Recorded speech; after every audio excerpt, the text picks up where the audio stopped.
देखिए पिछली क्लास में आपने गॉस के प्रमेय के अनुप्रयोग में बिंदु आवेश के कारण वैद्युत क्षेत्र और गोलीय कोश के कारण वैद्युत क्षेत्र, आंतरिक बिंदु और बाह्य बिंदु पर आपने निकाला था।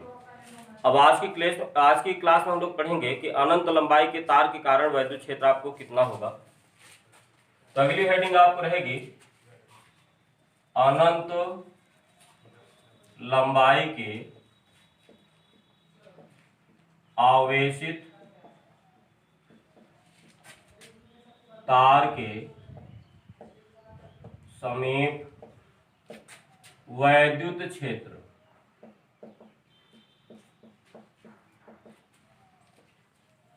देखो इस चैप्टर में, ये बोर्ड में सबसे ज्यादा महत्वपूर्ण है, इस चैप्टर में सबसे ज्यादा यही पूछा जाता है। पहले नंबर पे ये पूछा जाता है, दूसरे नंबर पे इसके बाद वाला जो आपको बताएंगे वो, तीसरे नंबर पे गॉस के प्रमेय को उसका भी आपको, ठीक है, उसको प्रूव करना।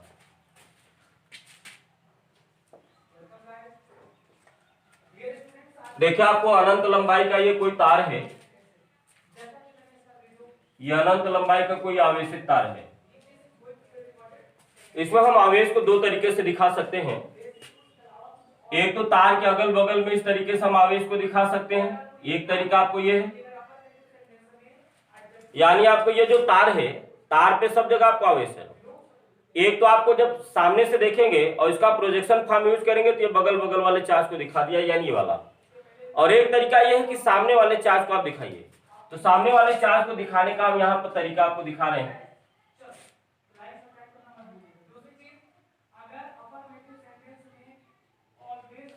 ये आपको अनंत तक है और ये भी आपको अनंत तक है। इस पर आपको चार्ज कितना है, मान लिया आपको +q चार्ज है, और ये +q चार्ज तार पर जिसकी लंबाई आपको अनंत है, यह आपको एक समान रूप से आपको फैला हुआ है।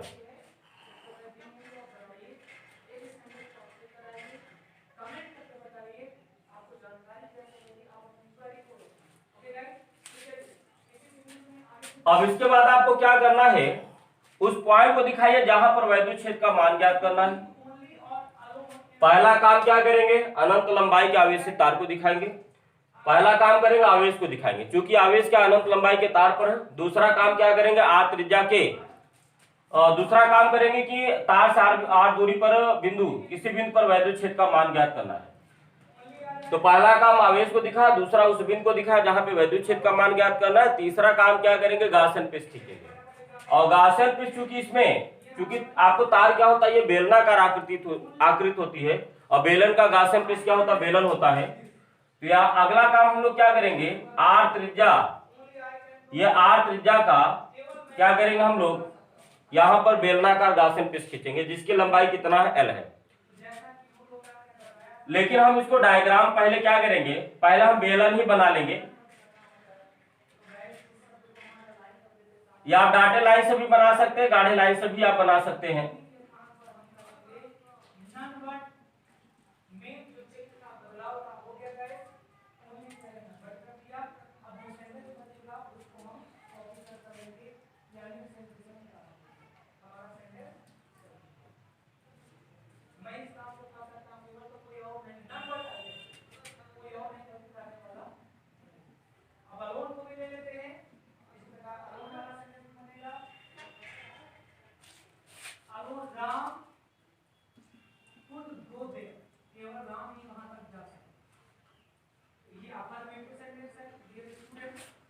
तो देखिए अनंत लंबाई का तार है, इससे r दूरी पर किसी पॉइंट P पर वैद्युत क्षेत्र का मान ज्ञात करना है। अब हम लोग करेंगे क्या, L लंबाई और r त्रिज्या का समाक्ष बेलनाकार गाउसियन पृष्ठ खींचें। समाक्ष का मतलब जो अक्ष तार का होगा वही इस बेलन का भी होगा।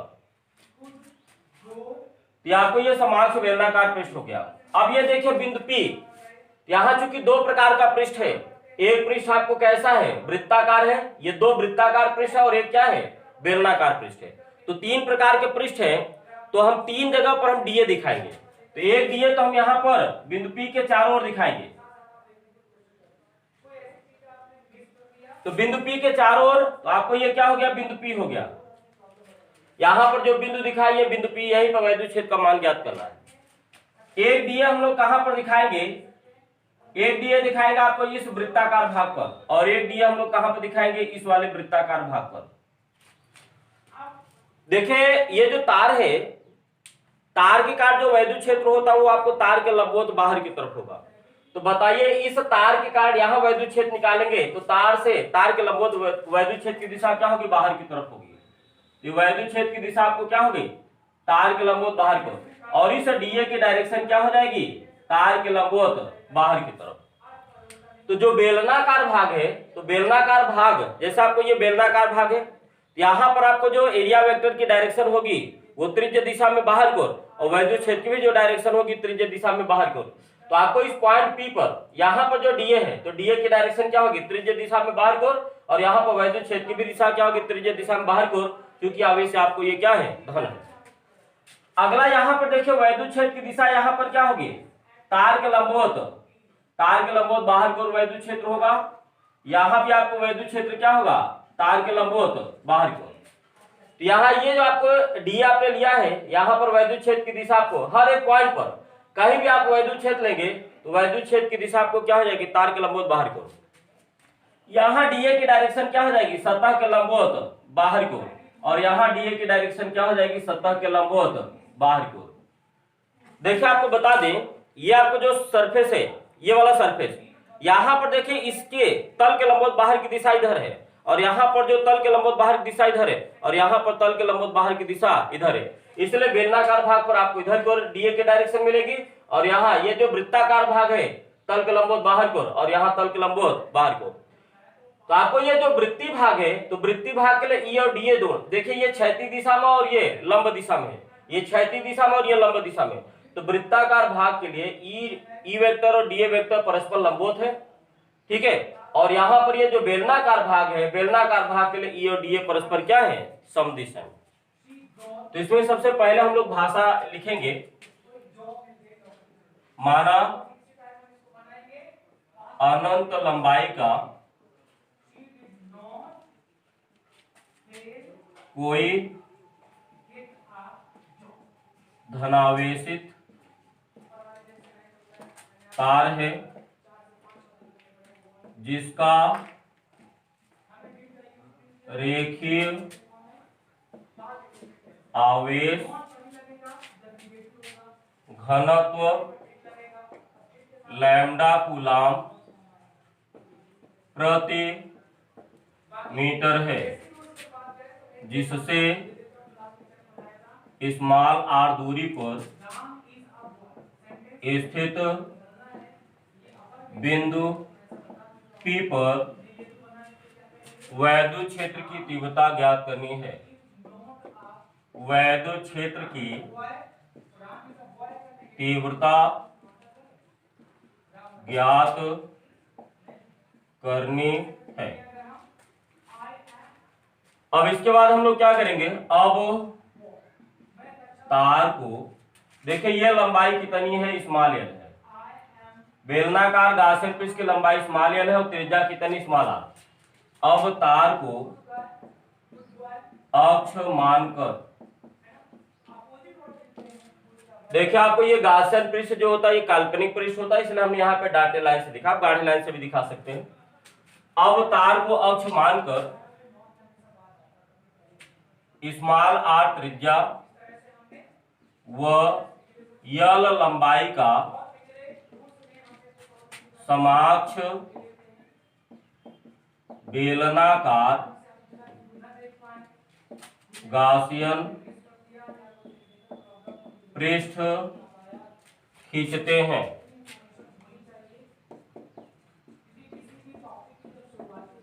तो माना अनंत लंबाई का कोई धनावेशित तार है जिसका रेखीय आवेश घनत्व लैम्डा कूलाम प्रति मीटर है, जिससे स्मॉल आर दूरी पर स्थित बिंदु P पर वैद्युत क्षेत्र की तीव्रता ज्ञात करनी है।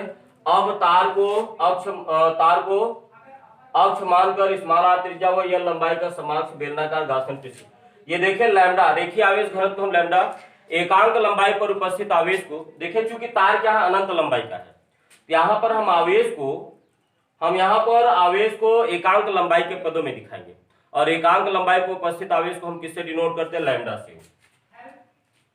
तो बेलनाकार भाग के लिए तो देखिए यहाँ पर चूंकि सरफेस दो प्रकार का है, एक वृत्तीय भाग और एक यहाँ दो वृत्तीय भाग है और एक आपको ये बेलनाकार भाग है, इसलिए डीए हमको वृत्तीय भाग और बेलनाकार भाग पर आपको दिखाना है। तो वृत्तीय भाग के लिए वृत्तीय भाग के लिए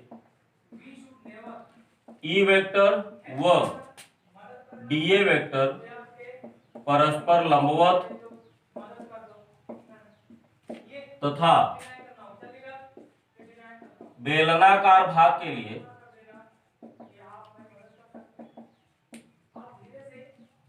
ई वेक्टर व डीए वेक्टर परस्पर समदिश हैं। समदिश का मतलब एक ही दिशा में है। अब यहां पर चूंकि प्रूव करेंगे तो जगह कम न पड़ जाए, इसलिए मैं इसको रिमूव कर दे रहा हूं। आपको इसी के नीचे लिखना है। अब आपको क्या करना है, गॉस के प्रमेय का अनुप्रयोग करना है। देखिए हम दो काम पीछे भी करते आए हैं। पहला काम करेंगे लघु क्षेत्रफल अवयव से बद्ध वैद्युत फ्लक्स, उसके बाद संपूर्ण गाउसियन पृष्ठ से परिबद्ध वैद्युत फ्लक्स। तो पहला काम करेंगे लघु क्षेत्रफल अवयव डीए से बद्ध वैद्युत फ्लक्स, इसको हम d5 से डिनोट करेंगे और ये आपको हो जाएगा ई डॉट डी ए। देखा अब इसको हम तोड़ेंगे नहीं। वजह क्या है, पीछे हम क्यों तोड़ देते थे, क्योंकि ई और डी एक ही दिशा में था, एक ही प्रकार का कोण था। यहाँ देखिए ई और डी एक ही दिशा में यहाँ लंबवत है, दो प्रकार का कोण है, इसलिए हम यहाँ नहीं तोड़ेंगे, हम इसको आगे ब्रेक करेंगे। अगला काम करेंगे, अतः संपूर्ण गाउसियन पृष्ठ से परिबद्ध वैद्युत फ्लक्स, ये हो जाएगा integration of E dot D A of enclose surface equal to Q upon epsilon naught. देखिए ये क्यू कहां का आवेश होता है, गाउसियन पृष्ठ के भीतर का आवेश। तो गाउसियन पृष्ठ बताइए यहां से लेकर के यहां तक है, ठीक है, और इतनी लंबाई बताइए कितना यल है, यानी आपको गाउसियन पृष्ठ के भीतर का आवेश यानी यल लंबाई के तार पर आवेश। तो यहां देखिए क्यू क्या है, ये आपको पीछे बता चुके हैं, ये फेयर वर्क होता है, इसको हम परिशिष्ट बोलते हैं, जहां स्मॉल क्यू गाउसियन पृष्ठ से परिबद्ध आवेश, और इस क्यू का मान कितना होगा, ये क्यू बराबर होगा लैम्डा एल। देखिए कैसे, इतनी लंबाई का आवेश आपको स्मॉल क्यू है, तो आप बताइए यल लंबाई का आवेश कितना है स्मॉल क्यू। यहां क्यू बताइए क्या है, गाउसियन पृष्ठ के भीतर का आवेश, तो आपको ये गाउसियन पृष्ठ, तो गाउसियन पृष्ठ आपको यहां से यहां तक है, और ये लंबाई कितनी यल, तो गाउसियन पृष्ठ की लंबाई यल है, यानी आपको यहां से यहां तक के तार की लंबाई, तो गाउसियन पृष्ठ के भीतर में कितना आपको लंबा तार आ रहा है, यल लंबाई का। तो बताइए यहां से यहां तक के तार पर जो आवेश है उसको आपने किससे डिनोट किया, यहाँ पे क्यू। तो क्यू क्या है, गाउसियन पृष्ठ के भीतर का आवेश। तो गाउसियन पृष्ठ की लंबाई आपको चूंकि यल है, यानी यल लंबाई का आवेश क्या हो जाएगा, गाउसियन पृष्ठ के भीतर का आवेश, और गाउसियन पृष्ठ के भीतर का आवेश को आपने किससे डिनोट किया, क्यू से। तो बताइए यल लंबाई का आवेश स्मॉल क्यू है, तो एकांक लंबाई का आवेश कितना हो जाएगा, क्यू बाई यल, और एकांक लंबाई के आवेश को हम किससे डिनोट करते हैं, लैम्डा से। तो Q by L equal to lambda, cross multiply करोगे तो क्यू बराबर क्या हो जाएगा, क्यू बराबर आपको हो जाएगा लैम्डा एल, इसलिए यहाँ क्यू बराबर आपने क्या लिख दिया, लैम्डा एल। अब आप बताइए इसको हम क्या करेंगे, यहाँ बंद आकृति क्यों दिखाया, क्योंकि अभी आपको ये क्या है, ये वाला और ये वाला पूरा तीनों मिलकर के क्या बना रहे हैं, बंद आकृति। अगर हम तीनों को अलग अलग कर दे, इसको अलग कर दे, इसको अलग कर दें, है ना, जैसे मान लिया आपको कोई ऐसा डब्बा है, यहाँ भी ढक्कन लगा, यहाँ भी ढक्कन लगा है, और भीतर आपको खोखला है, इस ढक्कन को निकाल दिए, ढक्कन को निकाल दिए, बताइए भीतर आपको क्या हो जाएगा, वो खुल जाएगा आपको। अभी आपको ये भी ढक्कन लगा, ये भी ढक्कन, तो पूरा आपको बंद है, लेकिन अगर ये ढक्कन खोल दिया, ये भी ढक्कन खोल दिया, तो आपको ये भीतर आपको ये आपको क्या हो जाएगा, अब ये ओपन सरफेस माना जाएगा। तो हम इसको क्या कर रहे हैं, तीन भागों में डिवाइड कर रहे हैं। तो यहाँ पर देखें, जब पूरा ये तीनों भाग मिलकर के बंद आकृति बना रहे थे, इसलिए यहाँ पे बंद का साइन यहाँ पे यूज किया, लेकिन जब हम तीनों को अलग अलग कर देंगे तो हम यहाँ पे बंद साइन का यूज नहीं करेंगे। अब हम यहाँ देखें बंद साइन का यूज नहीं करेंगे, E dot D A plus E dot D A plus E dot D A equal to हो जाएगा lambda L upon epsilon naught. देखिए इसको हमने तीन भागों में बांट दिया। वजह क्या है, एक सरफेस आपको ये है, एक सरफेस आपको ये है और एक सरफेस आपको बेलनाकार भाग। एक आपको जैसे मान लिया आपको एक वृत्ताकार भाग आपको ये हो गया, एक सरफेस से हो गया, दूसरा वृत्ताकार भाग ये हो गया, एक सरफेस हो गया, और तीसरा आपको ये क्या हो गया, बेलनाकार भाग हो गया। अब आपको ये चूंकि तीनों क्या हो गए, ओपन सरफेस हो गए, इसलिए यहाँ पर हमने क्लोज का, ये वाला जो क्लोज का बंद का जो साइन है इनक्लोज का, वो हमने नहीं लगाया। ये वाला किसके लिए ले रहे हैं, ये भी आपको वृत्तीय भाग के लिए, ये भी हम किसके लिए ले रहे हैं, वृत्तीय भाग के लिए, वृत्तीय भाग के लिए। क्योंकि वृत्तीय भाग दो है, एक ये वाला वृत्तीय भाग है और एक ये वाला वृत्तीय भाग है, और यहाँ पर बेलनाकार भाग ये पूरा एक ही जैसा माना जाएगा, ये पूरा बेलनाकार एक ही माना जाएगा। तो आपको अगला आपको क्या होगा, ये बेलनाकार भाग, बेलनाकार भाग के लिए। ठीक, अब आप बताइए, आपने पढ़ा है, आपने पीछे 11th में पढ़ा है कि अगर दो वेक्टर परस्पर लंबवत है, जैसे दो वेक्टर ए और बी हैं, इनका डॉट प्रोडक्ट क्या होता है, A B cos of theta. लेकिन अगर ये दोनों वेक्टर क्या है, परपेंडिकुलर है, तो अगर ये दोनों वेक्टर परपेंडिकुलर है तो इनके बीच का कोण कितना होगा, 90। तो चले यहां पर हम मान रखिए, ए डॉट बी बताइए क्या हो जाएगा, ए बी कॉस थीटा की जगह 90, और cos 90 का मान कितना होता है, 0, और 0 का किसी मल्टीप्लाई करेंगे क्या हो जाएगा, 0। तो अगर दो वेक्टर परस्पर लंबवत है तो उनका डॉट प्रोडक्ट क्या होगा, 0। तो आप बताइए वृत्तीय भाग के लिए ई वेक्टर और डीए वेक्टर, ये वृत्तीय भाग के लिए ई वेक्टर और डीए वेक्टर परस्पर क्या है, लंबवत है, इसलिए वृत्तीय भाग के लिए ई डॉट डीए क्या हो जाएगा, 0। तो अगर दो वेक्टर परस्पर लंबवत है तो उनका डॉट प्रोडक्ट 0 होगा। यहाँ वृत्तीय भाग के लिए ई और डीए दोनों क्या लंबवत है, इसलिए ई डॉट डीए वृत्तीय भाग के लिए क्या हो जाएगा, 0। तो यहां पर ये भी मान आपको 0 हो जाएगा, ये भी मान 0 हो जाएगा। अब इस वाले भाग के लिए हम लोग आते हैं। आप बताइए यहां पर बेलनाकार भाग के लिए ई और डीए दोनों क्या है, एक ही दिशा में है, तो यहां पर क्या मिलेगा, ई डॉट डीए क्या हो जाएगा, A dot B A B cos theta, तो ई डॉट डीए क्या हो जाएगा, E DA cos theta, theta का मान 0 इक्वल टू हो जाएगा lambda L upon epsilon naught. अब आर दूरी पर इस तार से आर दूरी पर जितने पॉइंट होंगे सब जगह वैद्युत छेद का मान सेम होगा, क्योंकि आवेश वही है, दूरी भी सेम है, तो आपको वैद्युत छेद का भी मान क्या होगा, सेम। तो आपको ये बताइए क्या हो जाएगा, यहाँ पर ई कांस्टेंट हो गया, इसको बाहर कर दिया, भीतर डीए, और cos 0 का मान 1, तो एक का यहाँ cos 0 का मान 1 रख दिया, एक का मल्टीप्लाई करेंगे कोई फर्क नहीं पड़ेगा, इक्वल टू क्या हो जाएगा, lambda L upon epsilon naught. अब आप बताइए ये डीए किस पर है, अगर हम इसको थोड़ा सा और अच्छे से एक्सप्लेन करें, आपको लिखना ऐसे 0 0 ही लिखना है, लेकिन मैं इसको एक बार और अच्छे से एक्सप्लेन कर रहा हूं। ये आपको हो जाएगा ई डीए cos 90, और ये भी कितना हो जाएगा, ई डीए cos 90 प्लस अगला वाला। अब ये देखिए cos 90 का, अब ये ई क्या है, कांस्टेंट मान लिया जाए, ई बाहर हो गया, इंटू डीए cos 90 का मान 0, यहां भी अगर ई को कांस्टेंट मान लिया जाए, डीए इंटू cos 90 का मान 0। ये डीए बताओ कहां पर है, इस वृत्त पर है, इस वृत्त पर है, और उस वृत्त की त्रिज्या कितनी समान आर है। तो बताइए ये डीए, इंटीग्रेशन ऑफ डीए का मतलब क्या होता है, वो डीए जिस सरफेस पे उसका क्षेत्रफल। तो बताइए आपको इस वृत्तीय भाग पर, ये वाला जो डीए है वो इस वृत्तीय भाग पर है, तो इंटीग्रेशन ऑफ डीए, ठीक है, तो इस वृत्तीय भाग के लिए जो इंटीग्रेशन ऑफ डीए होगा वो पाई आर स्क्वायर, इस वृत्तीय भाग के लिए इंटीग्रेशन ऑफ जो डीए होगा वो क्या होगा, पाई आर स्क्वायर। यहां पर आपको हो जाएगा, इसके लिए इसके जगह पे क्या यूज करोगे आप, यहां पर आपको ये हो जाएगा पाई आर स्क्वायर इंटू 0 प्लस ये भी आपको जो डी है वो वृत्त पर है, इसका भी क्षेत्रफल कितना हो जाएगा, पाई आर स्क्वायर इंटू 0। तो बताओ ये भी 0 हो गया, ये भी 0 हो गया। अब उसके बाद यहां पर आते हैं, ये डीए किस पर है, वो बेलनाकार भाग पर है। तो ध्यान रखिएगा तो इंटीग्रेशन ऑफ डी मतलब पूरे का आसन पे इसका क्षेत्रफल नहीं होगा, डी जिस पर होगा उसका क्षेत्रफल। तो ये डी आपको किस पर है, इस बेलनाकार भाग पर है। तो बेलनाकार भाग का जो क्षेत्रफल होता है यानी बेलनाकार भाग का वक्र पृष्ठ, और वक्र पृष्ठ क्या होता है 2 पाई आर एच।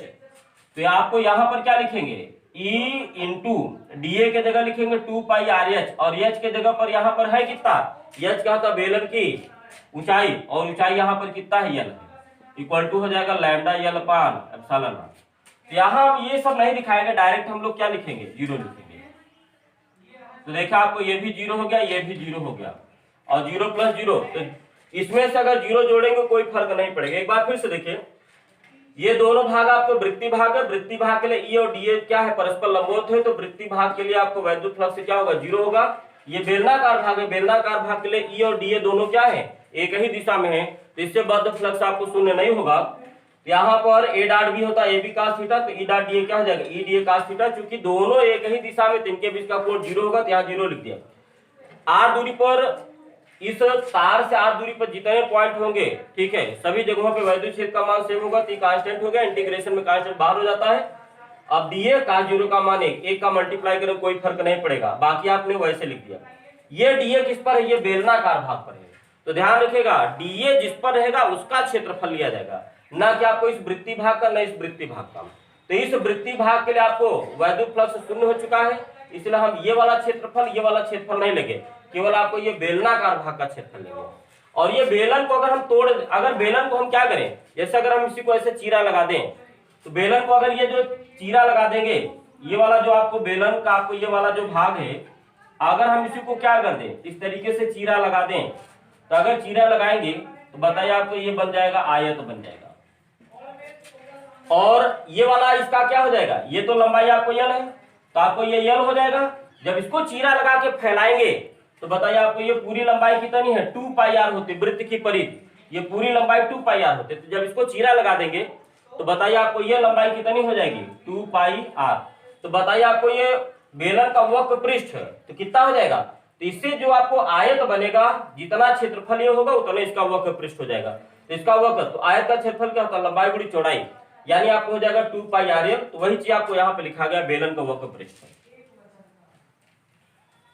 अब हम इसको उधर भेज देते, यल से यल क्या हो जाएगा कैंसिल, तो ई इंटू हो जाएगा 2 पाई आर इक्वल टू हो जाएगा lambda upon epsilon naught. 2 pi R को आप उधर भेजिए, इक्वल टू कितना हो जाएगा, ये 2 पाई को उधर ले जाओगे, ठीक है, तो आपको ये हो जाएगा 1/2 पाई को एप्सिलॉन नॉट के साथ में लगाइए, तो 2 पाई एप्सिलॉन नॉट हो जाएगा।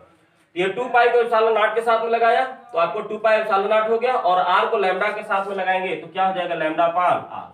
तो आपको ये फार्मूला, तो अनंत लंबाई के चालक तार की आवेशित तार के कारण वैद्युत क्षेत्र कितना होता है, 1/2 pi epsilon naught lambda upon are.